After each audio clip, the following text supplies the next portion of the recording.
എന്താ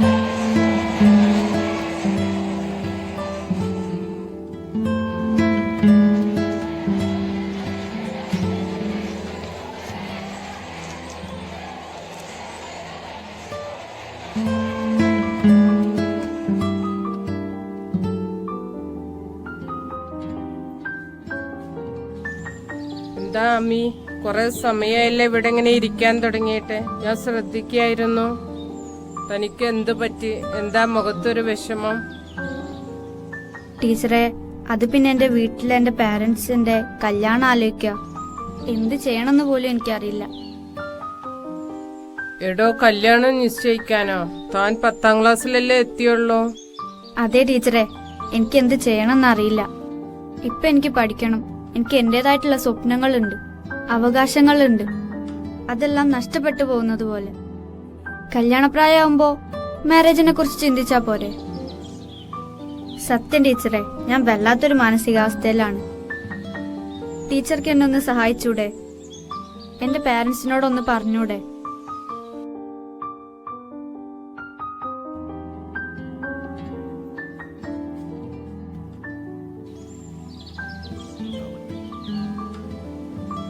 എന്താ ടീച്ചറെ ഒരു വിഷമം? മാഷെ, നമ്മുടെ ആമിയുടെ വിവാഹം പറഞ്ഞു വെക്കാൻ പോവാ. ടീച്ചറെ, ഇതൊക്കെ ഇവിടെ സർവ്വസാധാരണമായിക്കൊണ്ടിരിക്കുന്ന കാര്യങ്ങളാ. ഇത് ആമിയുടെ മാത്രം പ്രശ്നമല്ല, ഒരുപാട് കുട്ടികളുടെ പ്രശ്നങ്ങളാ.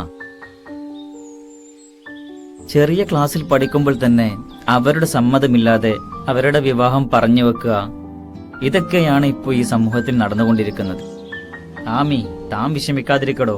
നമുക്ക് എന്തെങ്കിലും ഒരു പരിഹാരം ഉണ്ടാക്കാം. നമുക്ക് തന്റെ ഫാദറിനോടൊന്ന് സംസാരിച്ചു നോക്കാം. ഓക്കെ, നമുക്കൊന്ന് സംസാരിച്ചു നോക്കാം.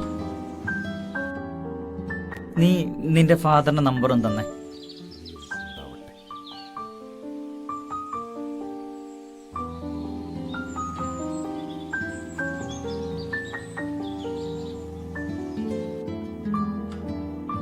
ഹലോ, ഇത് ആമിയുടെ ഉപ്പയല്ലേ?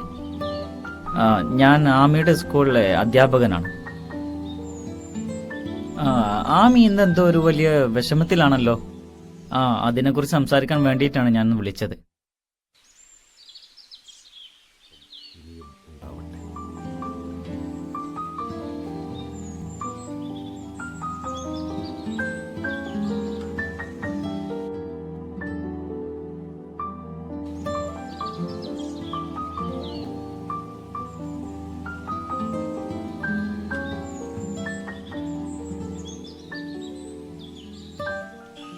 അതെ മാഷെ, മാഷെ പറഞ്ഞതാണ് അതിന്റെ ശരി.